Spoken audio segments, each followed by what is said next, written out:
Okay, hello students, welcome to the Quanta academy.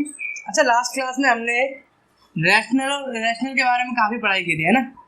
जैसे rational को मैंने बोला था आपसे, जब किसी रैशनल नंबर को किसी रैशनल नंबर के साथ अगर प्लस माइनस या मल्टीप्लाई करते हैं तो वो रैशनल नंबर ही आता है। ये हमने लास्ट क्लास में डिस्कस किया था, है ना। फिर अगर किसी रैशनल नंबर को प्लस माइनस मल्टीप्लाई करें किसी इरेशनल नंबर के साथ,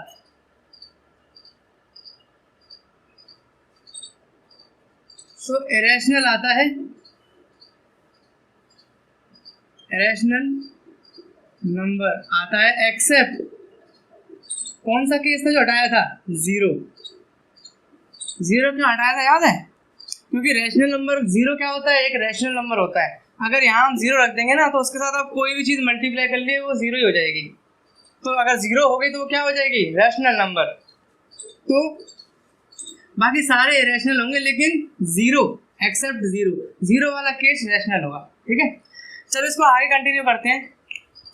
फिर बात करते हैं irrational plus minus multiply irrational. अगर इरेशनल नंबर का बोल दिया जाए कि प्लस माइनस मल्टीप्लाई कर दो इरेशनल के साथ, तो इसमें क्या हो जाएगा? मे बी इरेशनल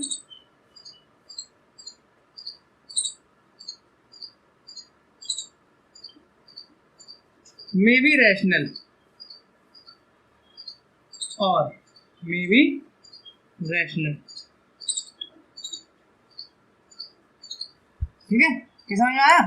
मतलब अगर किसी इरेशनल को इरेशनल के साथ प्लस माइनस और मल्टीप्लाई करते हैं तो मे बी इरेशनल भी आ सकता है और रैशनल भी आ सकता है। ठीक है, तो यहां तक हमने चर्चा कर ली थी इस पे। देखो नेक्स्ट जो आता है ना,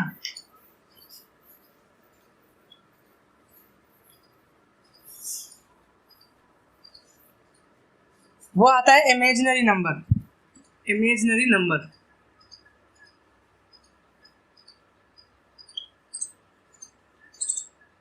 इमेजिनरी नंबर। अच्छा, अभी इमेजिनरी नंबर क्या होता है भाई? देखो इमेजिनरी नंबर वो होता है जिसको इमेजिन किया जाए, जो रियल वर्ल्ड में एग्जिस्ट नहीं करता, जिसको इमेजिन किया जाए। जैसे कि आपके पास इक्वेशन आ गई एक्स स्क्वायर प्लस वन बराबर जीरो, फिर एक्स स्क्वायर बराबर माइनस वन। अब आपसे बोला जाए भाई एक्स की वैल्यू बताओ, तो आप कहेंगे एक्स की हो जाएगी रूट माइनस वन। फिर आप कहेंगे यार ये तो पॉसिबल ही नहीं है। ठीक है, देखो रियल वर्ल्ड में भले ये पॉसिबल ना हो, लेकिन इमेजिनरी वर्ल्ड है, मतलब जिसमें इमेजिन करते हैं हम, उसमें ये पॉसिबल है।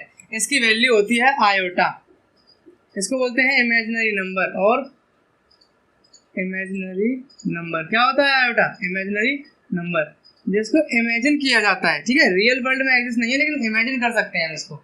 ठीक है, तो ये होती है एक्स की वैल्यू, तो इसको बोलते हैं imaginary number.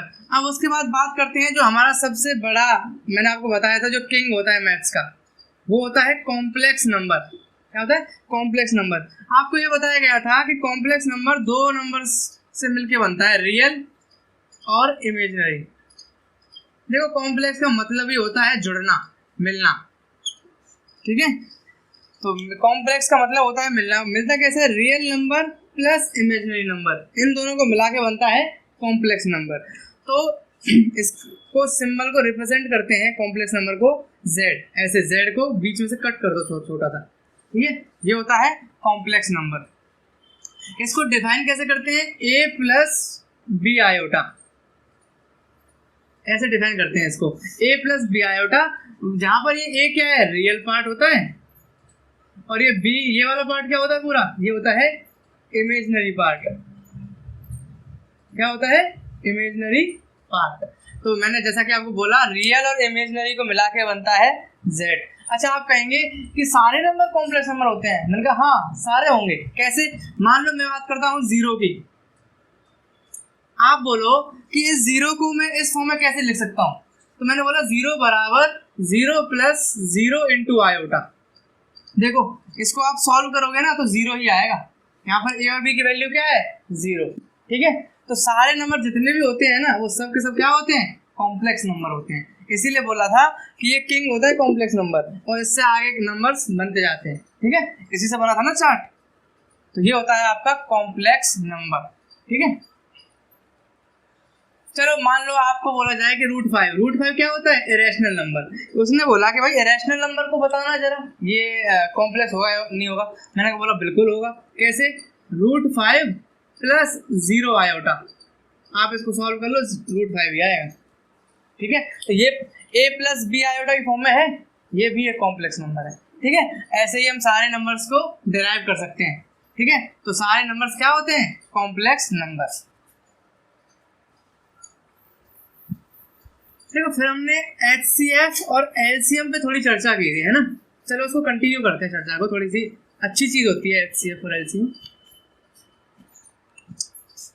HCF and LCM, अच्छा इन दोनों की फुल फॉर्म आपको पता होगी, highest common factor, least common multiple, ठीक है। तो HCF और LCM ऐसा है, ठीक है। अब बात करते हैं भाई होता क्या है।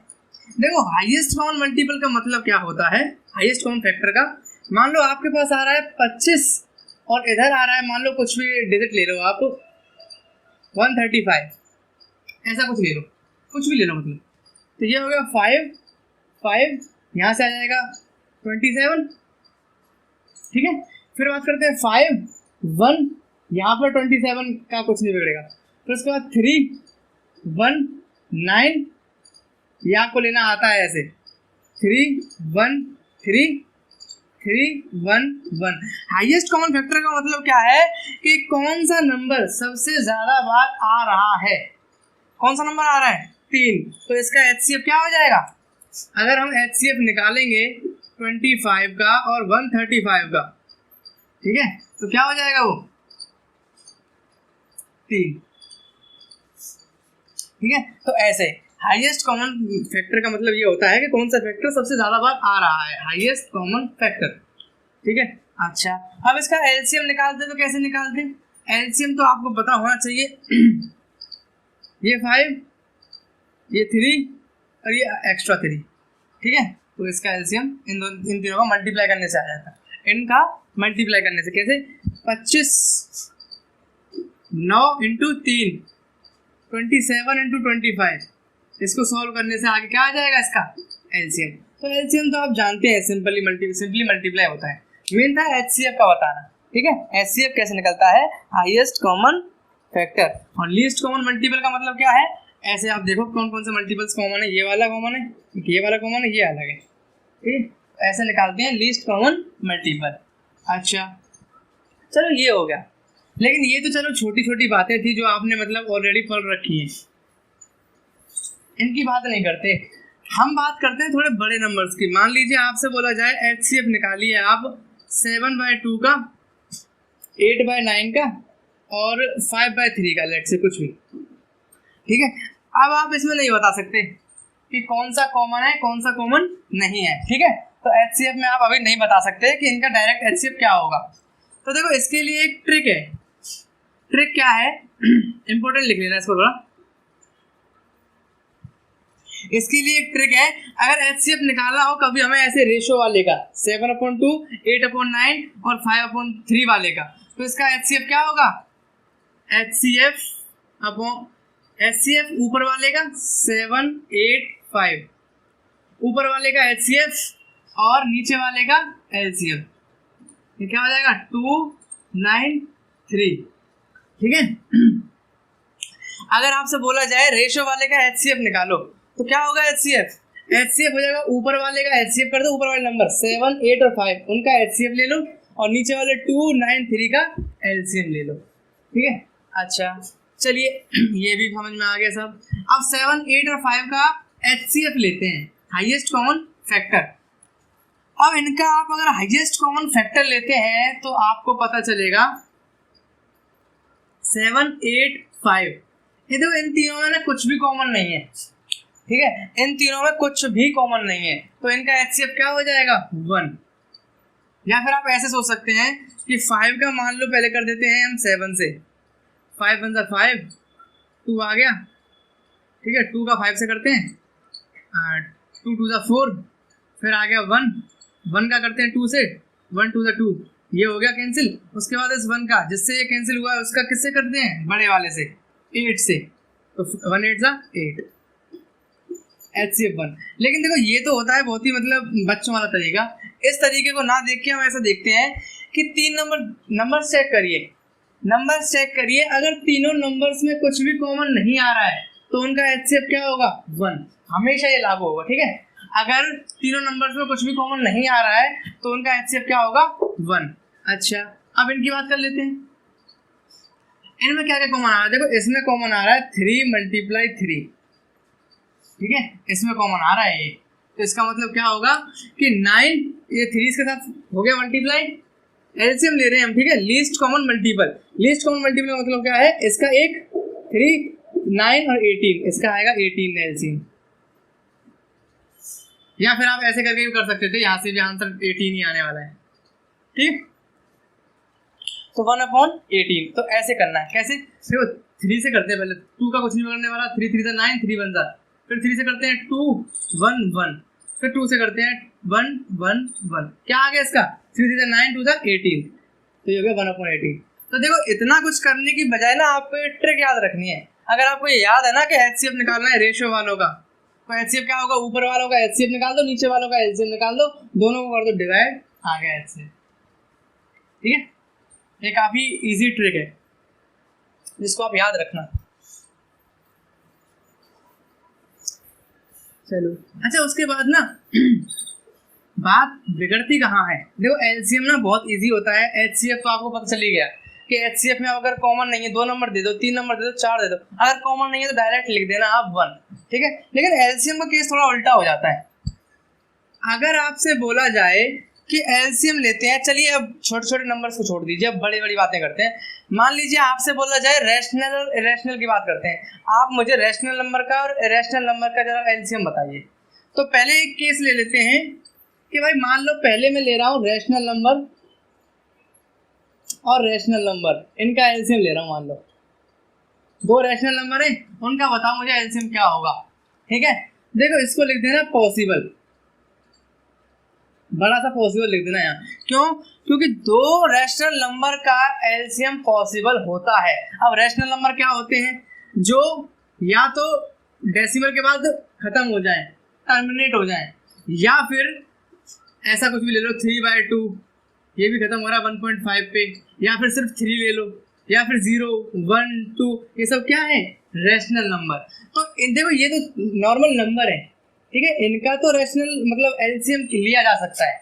लेकिन अगर आपसे यही बोल देता ना, रैशनल का तो लिया जा सकता है, अगर आपसे बोल देता कि भाई एलसीएम बताओ मेरे को रैशनल का और इरेशनल का, रैशनल का और इरेशनल का अगर आपसे बोल दिया जाए कि आप बताना एलसीएम क्या होगा, तो यहाँ लिख देना आप नॉट पॉसिबल। भैया इरेशनल और रैशनल का एक साथ एलसीएम लेना पॉसिबल नहीं होता।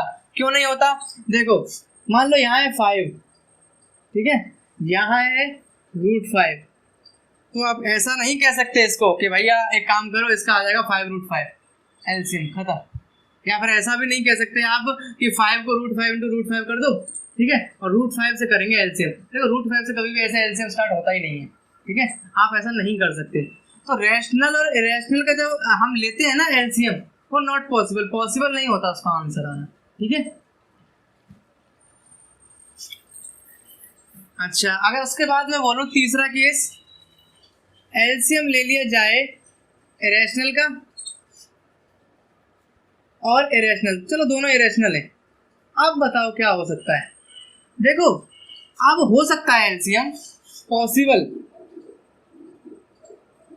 ओनली व्हेन, ये याद रखना कि पॉसिबल तो है but only when, possible only when irrational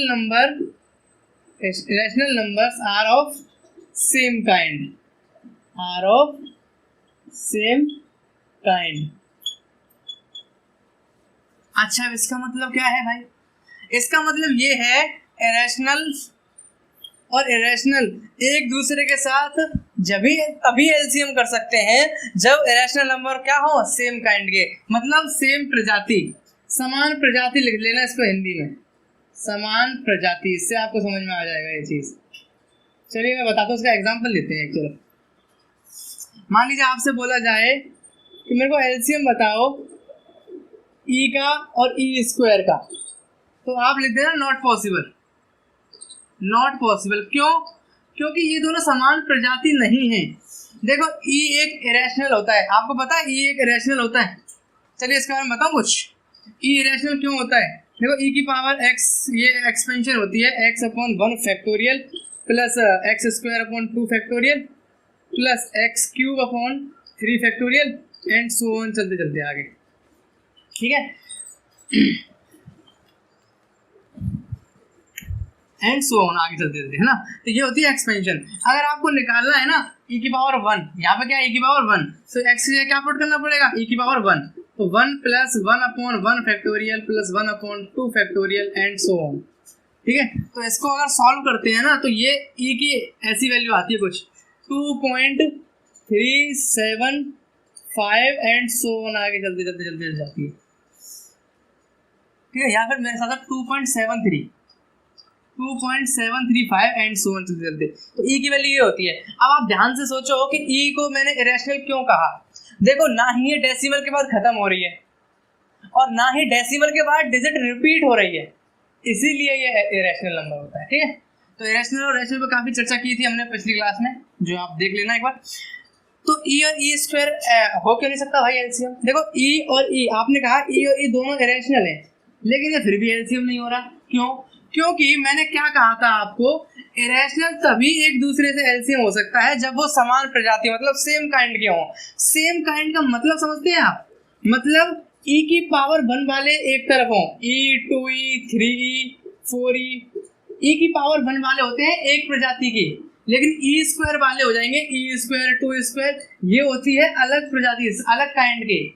e square वाले अलग काइंड के होते हैं और e की पावर 1 वाले अलग काइंड के होते हैं, ये दोनों सेम काइंड के हैं ही नहीं, ठीक है। अगर यहाँ ऐसा हो जाता, कैसा, अगर यहाँ पर ऐसा हो जाता कि आपको बोल देता एलसीएम बताओ e का और 2e का, हाँ ये पॉसिबल था।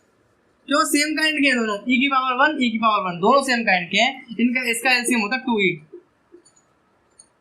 ठीक है। तो ये पॉसिबल था। तो इसका मतलब क्या है, possible only when irrational numbers are of same kind, मतलब अगर एक ही प्रजाति के हैं दोनों तो एलसीएम कर सकते हैं, वरना आप एलसीएम कर ही नहीं सकते, ठीक है। तो ये उसके कुछ रूल्स थे जो मुझे बताने थे आपको, ठीक है। अच्छा इसमें एक छोटा सा पॉइंट और लिख लीजिए, एचसीएफ और एलसीएम।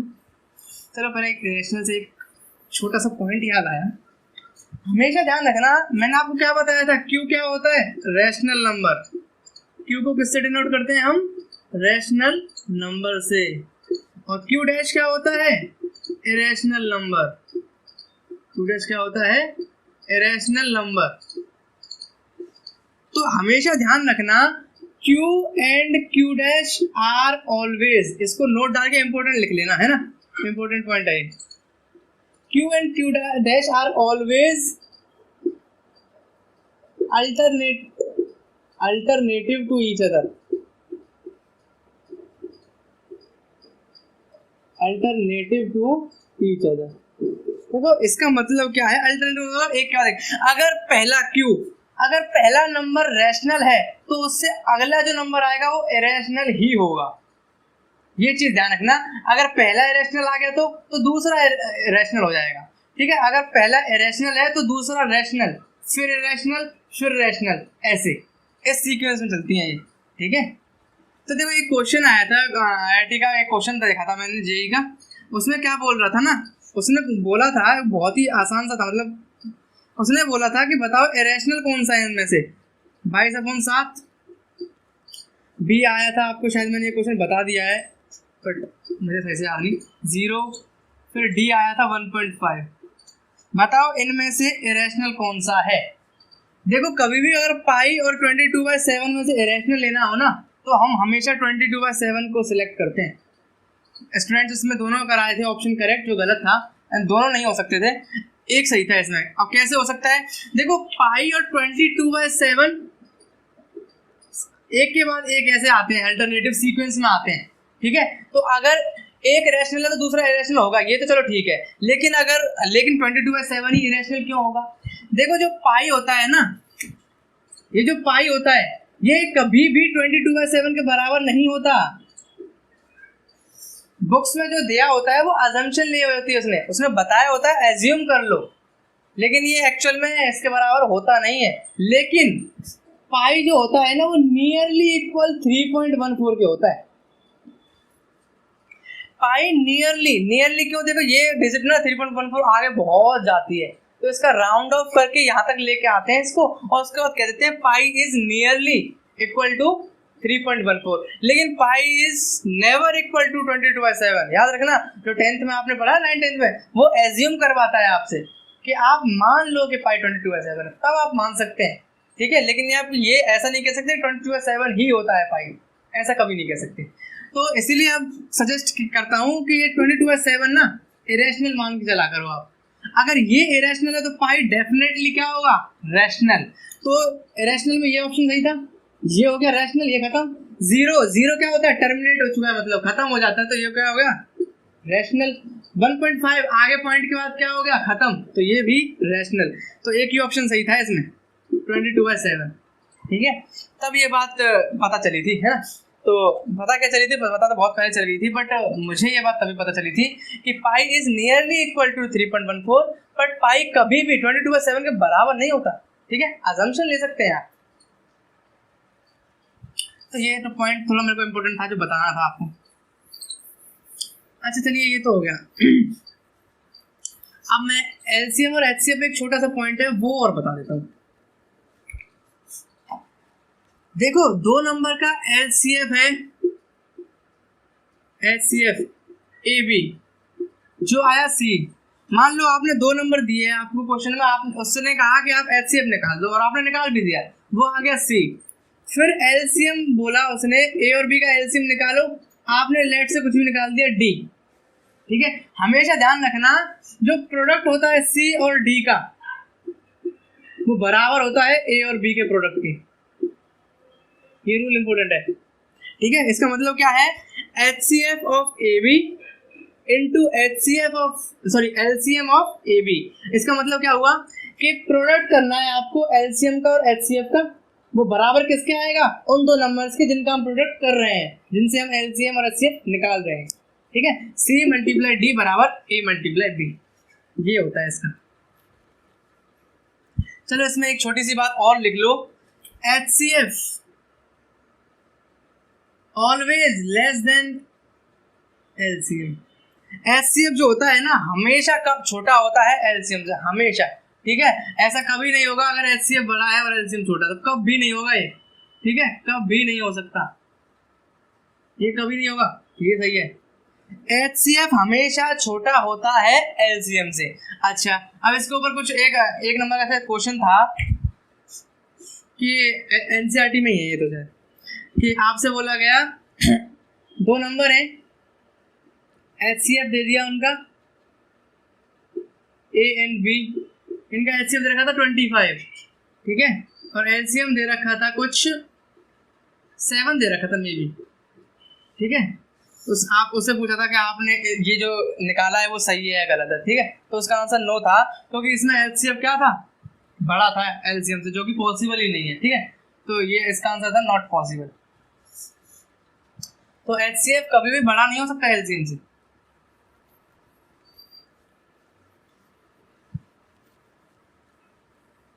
अच्छा चलो, एक और टॉपिक आता है अब, जो कि आपने 9th और 10th में पढ़ा है, इसको बोलते हैं रिमाइंडर एंड, चलो रिमाइंडर थ्योरम लिख लो इसको, रिमाइंडर थ्योरम, रिमाइंडर थ्योरम। अच्छा, रिमाइंडर थ्योरम क्या होती है भाई? देखो इसका मतलब क्या है, मान लो आपसे बोला जाए fx, ये आपको मैं लिख रहा हूँ, आपको पता चल जाएगा मैं क्या बोलने वाला हूँ। fx बराबर gx QX प्लस RX। आपने ये वाली इक्वेशन तो 100% पढ़ी है 9th और 10th में। fx बराबर gx into QX plus RX। अच्छा, ये होते क्या क्या हैं? देखो, fx होता है डिविडेंड, gx होता है डिवाइजर, QX होता है कोशेंट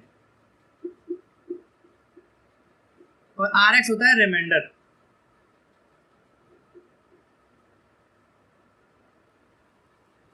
ठीक है, तो ये सब था इसमें। अच्छा, अगर हम बात करें तो अच्छा, एक ये इसमें ये लिख लेना remainder theorem and factor theorem, bracket में लिख लेना फैक्टर थ्योरम, इसको फैक्टर थ्योरम भी बोलते हैं। ठीक है, तो ये था भाई। अच्छा, इसमें आप पता कैसे लगाएं? देखो, जो अंदर होता है ना, जिसमें डिवाइड दिया जाता है fx, इसको बोलते हैं डिविडेंड। जो डिवाइड दे रहा होता है बाहर से वो होता है डिवाइजर। जो यहाँ आता है उसको बोलते हैं QX मतलब कोशेंट, और जो नीचे बचता है शेषफल उसको बोलते हैं रिमाइंडर RX। ठीक है, ये बहुत ही सिंपल चीज़ है जो आपको पता होगी, इतना तो मैं आपको भरोसा कर सकता हूँ ना, कि fx बराबर gx QX प्लस RX। देखो, अब इसमें ना कुछ रूल्स बना दिए थे, और वो रूल्स क्या थे वो बताता हूँ आपको। इन रूल्स को आप जरूर समझ लेना एक बार। अब रूल्स क्या थे? पहला रूल, आपसे बोला जाए if fx is divided by x minus a या फिर x माइनस b, कुछ भी नंबर है, a कुछ भी कांस्टेंट है, ठीक है, number x minus a, then fa represents remainder. कुछ नहीं है, बहुत ही नॉर्मल सी बात है। इसने बोला कि fx को अगर आप डिवाइड करते हैं x माइनस a से, तो जो a है, a नंबर अगर आप fx में पुट कर दें तो क्या आ जाएगा? रिमाइंडर। ठीक है, चलो इसका एक एग्जांपल ले लेते हैं, आपको एग्जांपल समझ में आ जाएगा। मान लो मैंने आपसे बोला fx, ये दे रखा है 3x cube plus x square plus 9x plus 2, कुछ भी ले लो ना। अब आपसे बोला जाए कि मैं इसको ना डिवाइड कर रहा हूं, डिवाइडेड बाय x माइनस 1 से डिवाइड कर रहा हूं। मान लो क्वेश्चन में आपसे बोला ये fx है, इसको डिवाइड कर रहे हैं हम x माइनस 1 से, तो बताओ इसका रिमाइंडर क्या होगा? Find remainder. अच्छा, तो देखो ध्यान से देखो, मैंने इसमें क्या बोला है कि रिमाइंडर क्या होता है। अगर आप fx में a, ये वाला a पुट कर दें तो रिमाइंडर आ जाएगा। यहाँ पर a क्या है? देखो, यहाँ पर x माइनस a था और यहाँ पर x माइनस 1, तो यहाँ पर a क्या है? 1। तो अगर मैं fx में f1 पुट कर दूं x की जगह, तो ये हो जाएगा 3 1 क्यूब प्लस 1 का स्क्वायर प्लस 9 इंटू 1 प्लस 2, ये हो जाएगा 3 plus 1 plus 9 plus 2 which is 15, which is 15। तो f1 जो आया 15 आया, तो ये क्या है हमारे पास? रिमाइंडर। ठीक है, ये डायरेक्ट निकाल सकते हैं आप, ये पढ़ा है आपने 10th में 9th में पढ़ा है ये, ठीक है, 9th में पढ़ा है भी। तो ऐसे निकालते हैं रिमाइंडर, मतलब जो डिवाइड हो रहा है जिससे। अच्छा, इसको ऐसे पढ़ा होगा आपने कि डिवाइडेड बाय x माइनस 1 हो रहा है, तो आपको ऐसे बताया जा रहा होगा कि x माइनस 1 बराबर 0, x बराबर प्लस 1, तो इसको आप इसमें पुट कर दो। ठीक है, तो वही बात है, सेम बात है ये। ठीक है, तो ये होता है पहले रूल का मतलब। ठीक है, अच्छा अब बात करते हैं सेकंड रूल की।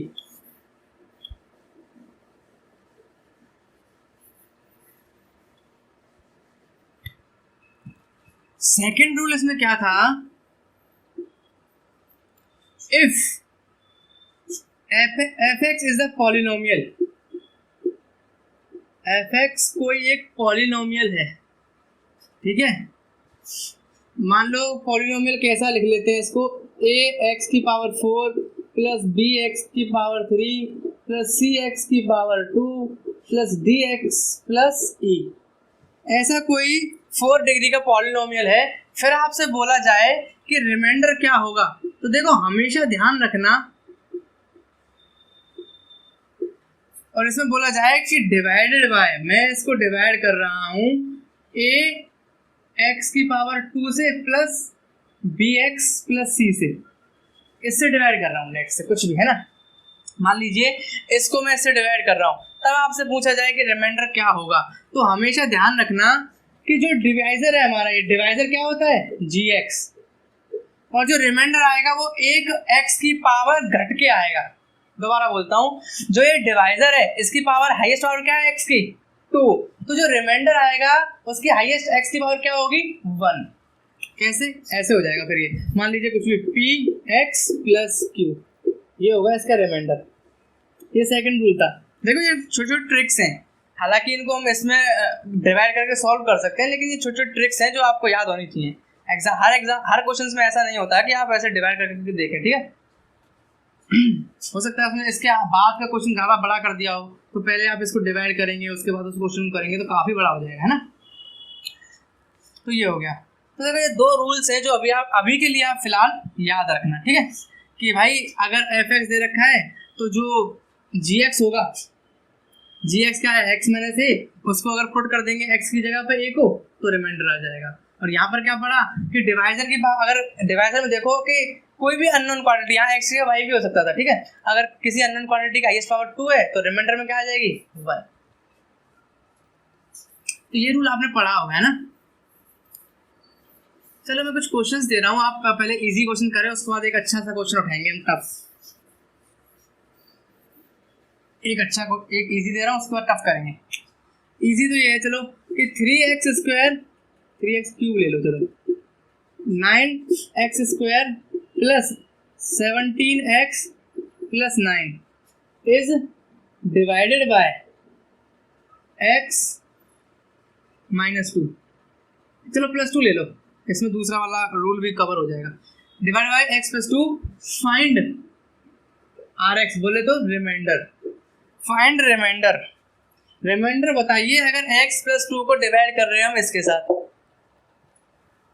हो गया, चलो मैं करता हूँ। देखो इसका मतलब क्या है, इसका मतलब समझाता हूँ आपको। x प्लस 2 जो है ना, ये है हमारे पास gx डिवाइजर, ये पूरा क्या है हमारे पास fx, और ये क्या है rx, ठीक है। तो सबसे पहला काम क्या होता है, हमें gx देखना होता है। gx क्या है x प्लस 2, gx क्या है x प्लस 2। देखो एक चीज तो आप समझ गए होंगे कि रिमाइंडर क्या आने वाला है। यहाँ पर x की मैक्सिमम पावर क्या है 1।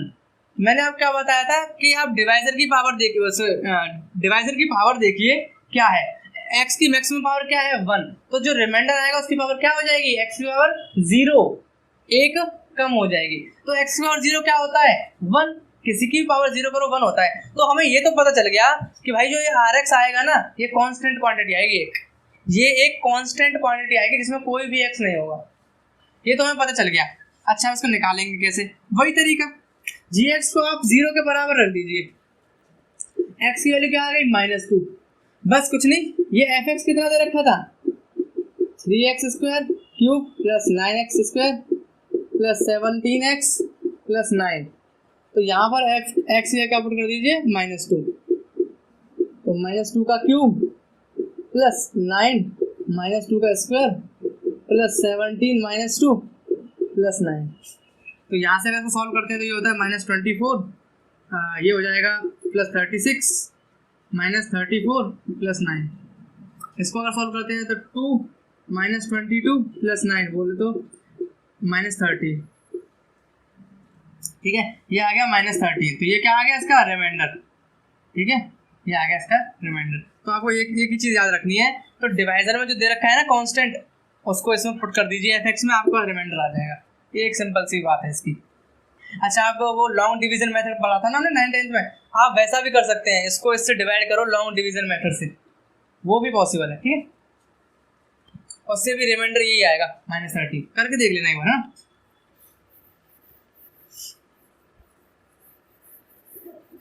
चलो एक थोड़ा अच्छा क्वेश्चन ले लेते हैं, है ना। अब इजी इजी तो हो गया, ये तो आप पढ़ चुके हैं ऑलरेडी। एक थोड़ा और अच्छा क्वेश्चन ले लेते हैं। अच्छा क्वेश्चन है कि एक px है, px is any polynomial. Question, px is any polynomial. मान लो px कोई भी एक पॉलिनोमियल है, नोमियल। आपसे बोला गया if px is divided by x minus 1 then remainder is 1। आपसे क्या बोला गया कि अगर इस पॉलिनोमियल को हम x माइनस 1 से डिवाइड कर रहे हैं तो रिमाइंडर क्या आ रहा है, 1। अगर if divided by x minus 4, अब इस पॉलिनोमियल को अगर हम x माइनस 4 से डिवाइड कर रहे हैं तो रिमाइंडर क्या आ रहा है, रिमाइंडर आ रहा है 10। फिर आपसे बोला गया कि अगर if we divide px from x minus 1 and x minus 4, अगर हम इस वाली क्वांटिटी से, मतलब इस वाले टर्म से अगर डिवाइड कर रहे हैं px को तो रिमाइंडर आ रहा है rx, then remainder is rx। Question में था फाइंड r 3009। ये बताइए कि r 3009 की वैल्यू क्या होगी, ये है क्वेश्चन। मैं दोबारा रीड करता हूँ क्वेश्चन कि px एक एनी पॉलिनोमियल है, कोई भी एक पॉलिनोमियल है, अगर उसको x माइनस 1 से डिवाइड करते हैं तो रिमाइंडर 1 आता है, अगर x माइनस 4 से डिवाइड करते हैं तो रिमाइंडर 10 आता है, अगर x minus 1 into x minus 4 इन दोनों से डिवाइड कर देते हैं एक साथ तो रिमाइंडर क्या आएगा, rx। Find the value of r 3009। चलिए ट्राई कीजिए इसको एक बार, ट्राई करो। चलो आपने जो थ्योरम बताई ना, दोनों रूल्स बताए उनको ट्राई करो, बस उनसे हो जाएगा ही। चलो मैं करता हूँ, ठीक है। देखो सबसे पहले तो हम जो हम पढ़ते आए आज तक वही लिख लेते हैं, fx जिससे हम डिवाइड कर रहे हैं, मतलब जिसमें डिवाइड हो रहा है, gx जो डिवाइड कर रहा है, 2x जो बच रहा है, प्लस rx जो नीचे बच रहा है। क्वेश्चन जो होता है जिससे मतलब पूरा कंप्लीट डिवाइड हो गया और rx क्या है जो बच गया इनके शेषफल। अच्छा इसके हिसाब से देखें तो px, fx से क्या आ जाएगा px, क्योंकि डिवाइड किस में हो रहा है, px में। डिवाइड कर कौन रहा है, x माइनस 1, qx का हमें नहीं पता, q1x लिख दो इसको, प्लस रिमाइंडर क्या बच रहा है, 1। जब x माइनस 1 का डिवाइड कर रहे हैं तो रिमाइंडर क्या बच रहा है, 1। ये डाल दो आप फर्स्ट इक्वेशन, ठीक है, ये डाल दी फर्स्ट इक्वेशन। उसके बाद दूसरी इक्वेशन देखते हैं, px अगर x माइनस 4 से डिवाइड हो रहा है, क्वेश्चन अभी भी हमें नहीं पता क्या है, तब रिमाइंडर क्या आ रहा है, 10। सेकंड इक्वेशन डाल दो इसको। फिर बात करते हैं px, ये अब दोनों से डिवाइड हो रहा है, x माइनस 1 और x माइनस 4 से। क्वेश्चन नहीं पता हमको, तो इसका रिमाइंडर क्या आ रहा है, rx। ये होगी तीसरी इक्वेशन। अब इसको सॉल्व करते हैं, ठीक है। सबसे पहले देखो आपको ये इक्वेशन तो बन जानी चाहिए थी, क्योंकि इतना तो मैं आपसे एक्सपेक्ट कर सकता हूँ कि कम से कम ये तो आप कर ही लें ना, इक्वेशन को लिखना। अच्छा उसके बाद बात करते हैं, चलो थर्ड इक्वेशन से उठाते हैं। सबसे पहले क्वेश्चन, सबसे बड़ी इक्वेशन है, इससे उठाते हैं, x minus 1 x minus 4 q3x plus rx। देखो इसमें दिमाग कहाँ लगाना था पता है, दिमाग लगाना था rx की वैल्यू पे। आपको rx की वैल्यू ऑलरेडी क्वेश्चन में गिवन है, बस आपको देखना था कि वैल्यू क्या है। देखो मैंने आपको क्या बताया था, इसको सॉल्व करो। ये क्या है हमारे पास, जिससे हम डिवाइड करते हैं वो क्या होता है, gx। तो सबसे पहले क्या कहा था, अगर रिमाइंडर का क्वेश्चन आ जाए ना तो कुछ मत देखो, सबसे पहले gx के पास जाओ। gx आपको 100% रिमाइंडर के बारे में कुछ ना कुछ इन्फॉर्मेशन तो जरूर देगा, ठीक है। तो gx के पास पहुंच गए, तो x माइनस 1 x माइनस 4 ये gx था। इसको सॉल्व कर लेते हैं, x square minus 4x minus x plus 4, तो ये हो जाएगा x square minus 5x plus 4, ये आपका gx है, ठीक है। अब आप ध्यान से जरा सोचो, मैंने आपको क्या बोला था, रिमाइंडर क्या होगा, gx में जो x की हाईएस्ट पावर होगी उससे एक कम पावर वाला क्या होता है, रिमाइंडर। तो मान लीजिए मेरे को कोफिशिएंट तो नहीं पता, अभी मेरे को रिमाइंडर के कोफिशिएंट नहीं पता, लेकिन मेरे को इतना पता है कि अगर इसकी हाईएस्ट पावर x की 2 है तो रिमाइंडर की कितनी है, 1। तो x की पावर इसके पास 1 है, तो मैं ऐसा मान लेता हूँ ax प्लस b, ये है कोई रिमाइंडर। ठीक है, मेरे को दोनों कोफिशिएंट्स नहीं पता, ना कांस्टेंट पता है, ना ही x के साथ वाला पता है, कुछ नहीं पता। मैं मान लेता हूँ चलो वो a और b है, मुझे नहीं पता क्या है। ठीक है, लेकिन मुझे ये पता है कि x की पावर 1 ही आएगा रिमाइंडर। क्यों? क्योंकि यहाँ पर gx क्या है, x स्क्वायर, मतलब x की पावर क्या है, हाईएस्ट 2। तो जो रिमाइंडर की हाईएस्ट पावर आएगी वो क्या आएगी, 1। चलो फिर इसको थोड़ा सा यहाँ से मैं रफ कर रहा हूँ ना, आप नोट कर लिया होगा आपने पॉज करके।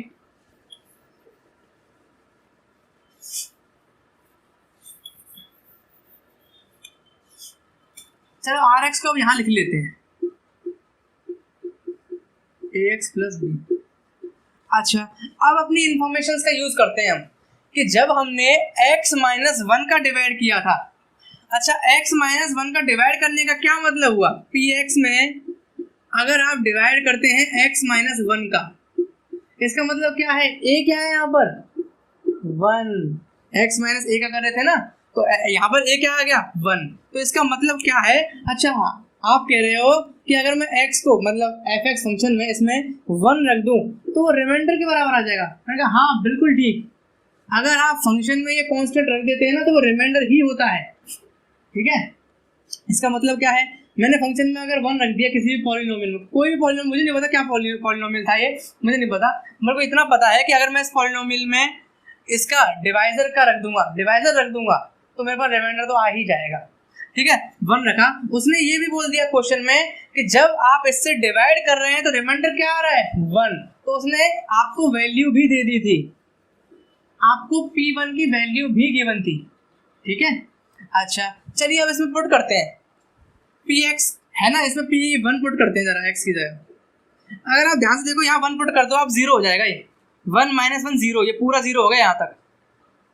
यहाँ पे क्या बचा, सिर्फ Rx, और Rx क्या था हमारे पास, ax प्लस b।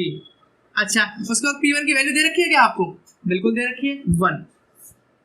तो ax प्लस b बराबर 1, ये हो गई फर्स्ट इक्वेशन, समझे, ये हो गई फर्स्ट इक्वेशन। फिर आपसे बोला उसने कि अब मैंने x माइनस 4 का डिवाइड किया था और मेरे पास रिमाइंडर क्या आया था 10। ये भी बोला है क्वेश्चन में कि जब मैंने x माइनस 4 का डिवाइड किया तो रिमाइंडर क्या आया 10। तो इसका मतलब क्या है, p पे मैं क्या रखूं, a क्या है यहाँ पर 4, तो px से क्या रखूं p4 क्या रखा है 10, और 10 की जगह इसमें पुट करेंगे तो 4a प्लस b। अच्छा यहाँ पे x 1 पुट कर दिया था ना, तो a प्लस b, और यहाँ पर 4 पुट कर दिया x की जगह तो 4a प्लस b। अच्छा फिर आप कहेंगे कि वो आगे वाली क्वांटिटी ये कहाँ चली गई, आप इसमें 4 करके देखिए, रख के देखो, ये 4 माइनस 4 0 हो जाएगा, ये पूरी खत्म हो जाएगी, 4 रखने पे भी ये खत्म हो रही है और 1 रखने पे भी खत्म हो रही है, तो यहाँ सिर्फ Rx बचेगा P4 और P1 रखने पे। ठीक है, तो ये आ गई थी आपकी सेकेंड इक्वेशन। तो यहाँ से निकालते हैं a और b की वैल्यू। देखो आपने पढ़ा होगा एलिमिनेशन मेथड, ये तो बहुत ईजी था, ये तो आपने पढ़ा ही होगा। इसमें क्या करते थे, प्लस है तो यहाँ माइनस, यहाँ प्लस है तो यहाँ माइनस, ऐसे साइन चेंज करके काट देते थे, और यहाँ क्या आता था -3 और यहाँ क्या है -9। तो a की वैल्यू क्या आई 3, अगर a 3 है तो a को इसमें पुट कर दो, 3 प्लस b बराबर 1, तो b की वैल्यू क्या आ गई -2, तो a और b की वैल्यू क्या आई 3 और -2। अब Rx क्या था आपके पास, ठीक है, देखो काफी अच्छा क्वेश्चन था क्योंकि इसमें पूरा जो भी हमने पढ़ा था ना सब निकलवा दिया उसने। तो Rx हमारे पास क्या था ax प्लस b, a क्या है यहाँ पर 3, तो 3x, b क्या है -2, तो 3x -2, 3x -2, ये इसका Rx था। अच्छा अभी क्वेश्चन खत्म नहीं हुआ, उसने कहा कि मेरे को बताओ वैल्यू R 3009 की, इसका मतलब क्या है, x की जगह उसने क्या पुट कर दिया 3009, तो 3 × 3009 -2, इसका करते हैं जरा, तो ये हो जाएगा 9025। तो ये आंसर था उस क्वेश्चन का, ये आंसर था उस क्वेश्चन का। ठीक है, प्रीवियस ईयर में कहीं आया था ये, काफी अच्छा क्वेश्चन था ना। तो देखो बहुत ही इजी था, बस क्वेश्चन को ना थोड़ा पेशेंस से पढ़ना था आपको। ऐसा नहीं कि सारा क्वेश्चन पढ़ दिया उसके बाद कुछ समझ नहीं आया। क्वेश्चन को पढ़ना था, उसने आपको P1 की और P4 की वैल्यू भी दे रखी थी, ठीक है। अगर किसी को रूल्स याद थे कि अगर हम a को पुट कर दें x की जगह पर तो वो रिमाइंडर आ जाता है, अगर वो रूल याद था ना तो ये क्वेश्चन हो सकता था, वरना ये नहीं होता।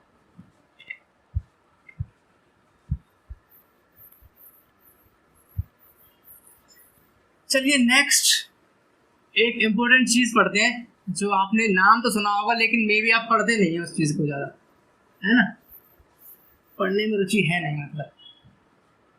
इसका नाम है कॉम्पोनेंडो, कॉम्पोनेंडो रूल, कॉम्पोनेंडो और डिविडेंडो, ये आपने नाम सुना होगा।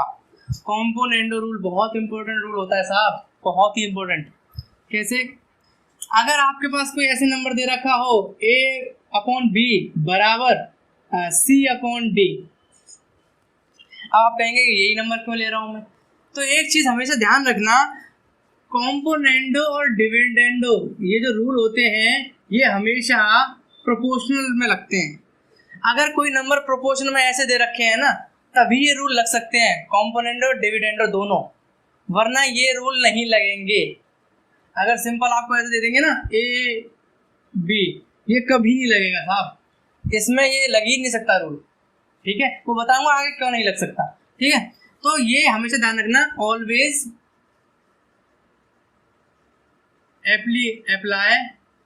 अप्लाई इन proportion,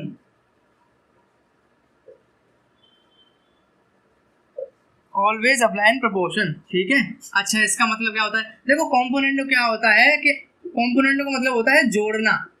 मान लो एक बढ़ा दिया, बढ़ाना मतलब ऐसे थोड़ा सा एक स्टेप आगे करना, ऐसे कॉम्पोनेंटो, तो +1 कर देते हैं इधर और +1 ही कर देते हैं इधर, कोई फर्क नहीं पड़ा, दोनों तरफ हमने +1 दिया, एक इसको दिया एक उसको दिया, कोई फर्क नहीं पड़ा।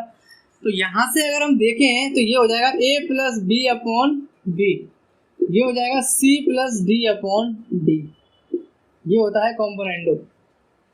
और ये याद रखना, ये वाला पूरे इस वाले के बराबर है। देखो तुम ध्यान से देखो तो इससे तो हमने ड्राइव किया है, तो इसका मतलब तो साफ है कि ये वाला इससे 100% बराबर ही है, ठीक है। ये और ये दोनों बराबर है, लेकिन आप ऐसा नहीं लिख सकते कि a+b डिवाइड बाय b बराबर a/b, ना, ये बिल्कुल गलत है। ये वाला पूरा ये इस पूरे के ही बराबर हो सकता है। आप ऐसा लिख सकते हैं a+b/b बराबर c+d/d, ये इक्वल होगा किसके, a/b c/d दोनों के, ना ये वाला इसके बराबर है ना ये वाला इसके बराबर है, बट ये पूरा इस पूरे के बराबर है। ये मतलब था इस बात का, इसलिए मैं बता रहा था कि ये ऐसे प्रोपोर्शन में होते हैं ना तो लगते हैं, रेशियो में नहीं लगते, प्रोपोर्शन में लगते हैं। कॉम्पोनेंडो और डिविडेंडो हमेशा एक प्रोपोर्शन में लगते हैं, हमेशा, ठीक है। तो इसीलिए मैं बोल रहा था कि a/b इसमें आप लगा ही नहीं सकते, कॉम्पोनेंडो और डिविडेंडो लगेंगे ही, तो ये मतलब था इस बात का, ठीक है। तो याद रखना कि एक के बराबर नहीं है, ये दोनों पूरा का पूरा इस पूरे के बराबर है, ठीक है। अब बात करते हैं डिविडेंडो की, कॉम्पोनेंडो और डिविडेंडो। इसमें क्या होता है, a/b, सेम एग्जांपल ले लेते हैं, c/d यहाँ पर था, इसमें क्या होता है, यहाँ प्लस हो रहा था ना, यहाँ हो जाता है क्या, माइनस, यहाँ माइनस, तो ये हो जाएगा a-b/b, c-d/d।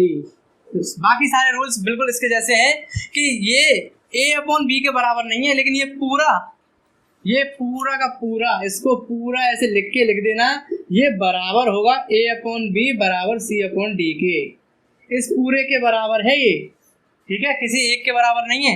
ऐसा नहीं लिख सकते सेपरेट कर दो सर, ना सर सेपरेट कर दो a-b/b इक्वल टू में a/b, बिल्कुल नहीं हो सकता, ठीक है। ये पूरा इस पूरे के ही बराबर होगा, ठीक है। फिर उन्होंने बोला कि एक काम करो ना सर, ये एक साथ ही ले लेते हैं ना, आप कॉम्पोनेंट अलग पढ़ा रहे हो डिविडेंड अलग पढ़ा रहे हो, ठीक है। तो चलो ठीक है, उसकी बात मान ली और हमने बोला चलो इसको एक साथ लिख लेते हैं। अब इन दोनों को मैंने मिला दिया, दोनों को क्या कर दिया, जोड़ दिया, ठीक है, कॉम्पोनेंडो और डिविडेंडो को मैंने जोड़ दिया। इसका मतलब क्या है, अच्छा जोड़ने का मतलब ये नहीं है कि इनमें भी दोनों में ही जोड़ दो आप, ठीक है, ऐसे नहीं। इसमें क्या हुआ कि कॉम्पोनेंडो वाला ऊपर आ गया, नीचे आ गया डिविडेंडो वाला, बराबर कॉम्पोनेंडो वाला ऊपर और डिविडेंडो वाला नीचे। ये डिविडेंडो वाला था और ये कॉम्पोनेंडो वाला था, ऐसे, ठीक है। ये होता है कंबाइंड फॉर्म ऑफ कॉम्पोनेंडो और डिविडेंडो। देखो इसमें हमने 8th क्लास 9th क्लास और 10th क्लास तीनों क्लासेस में देखा था इसको, लेकिन हमने इसके ऊपर ना क्वेश्चंस किए ना इसके बारे में ज़्यादा पढ़ा, इसलिए हमारे लिए थोड़ा नया लग रहा है। ट्रिग्नोमेट्री के काफ़ी क्वेश्चंस कॉम्पोनेंडो और डिविडेंडो रूल से बन जाते हैं, काफ़ी क्वेश्चंस, आप कोशिश करना। और आगे एक चैप्टर आएगा 12th में इंटीग्रेशन, इंटीग्रेशन की भी आप देखना एकदम, मतलब इसको लगाने के बाद है ना धुआं हो जाएंगे क्वेश्चंस, ठीक है, बहुत इंपॉर्टेंट होता है ये रूल। तो ये बी से बी कट गया, ये डी से डी कट गया, ये हो गया A plus B, A minus B, C plus D, C minus D. इसको बोलते हैं कॉम्पोनेंडो और डिविडेंडो। क्या बोलते हैं, कॉम्पोनेंडो एंड डिविडेंडो।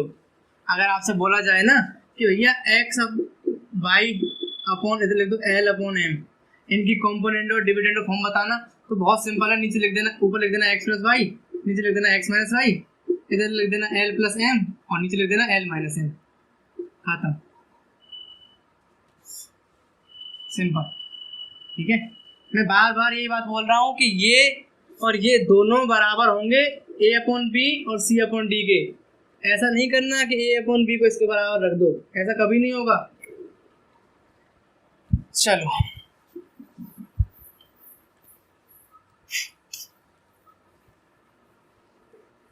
अच्छा, इसका आखिरी में एक आता है, ठीक है, हम लास्ट टॉपिक कर रहे हैं इसका, बाकी तो हम आगे मैथ्स में पढ़ते आएंगे, लेकिन ये कुछ ऐसे रूल्स हैं जो आगे चैप्टर्स में ऐसे दिए नहीं हुए ना, सेपरेट नहीं दिए हुए, आपको पर आने चाहिए, क्वेश्चन में पूछता है।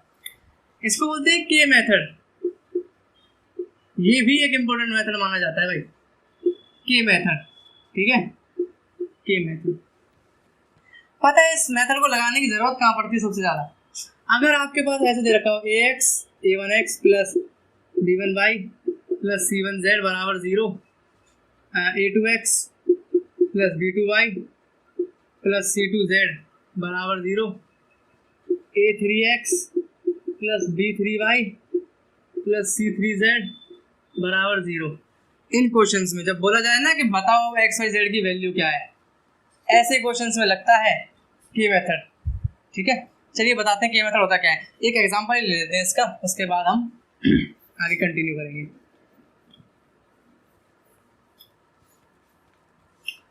ठीक है, तो मान लीजिए, चलो एग्जांपल से पहले मुझे लगता है थोड़ा और बता देना चाहिए इसके बारे में। मान लीजिए ऐसे दे रखा है a upon B, C upon D, E upon F. तो के मेथड क्या कहता है कि आप एक काम करिए, अगर ये तीनों एक दूसरे के बराबर दे रखे हैं तो इन सबको एक के बराबर रख दीजिए। के मेथड में ऐसा क्या कहता है कि भैया a upon B, C upon D और ई अपॉन एफ आप कह रहे हैं बराबर है, ठीक है, तो इन सबको ना के बराबर रख दीजिए।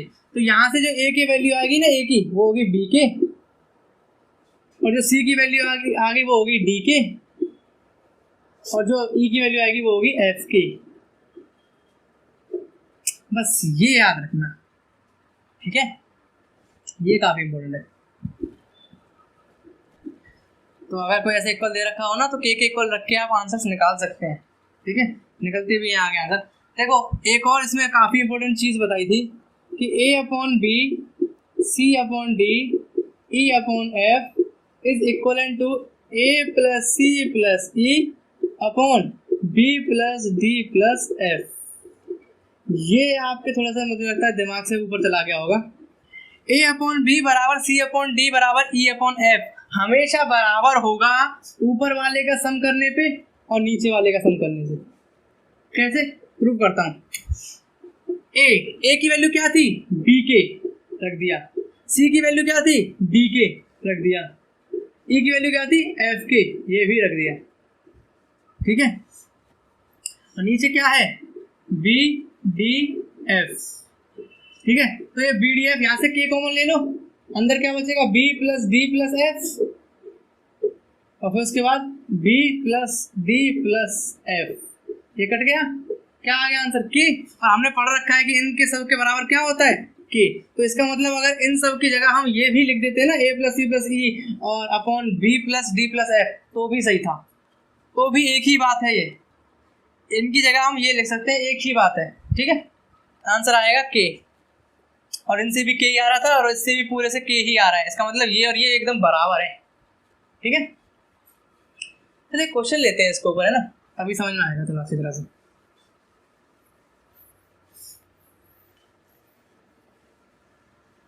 तो कॉम्पोनेंटो डिविडेंडो था और एक के मेथड है, ठीक है।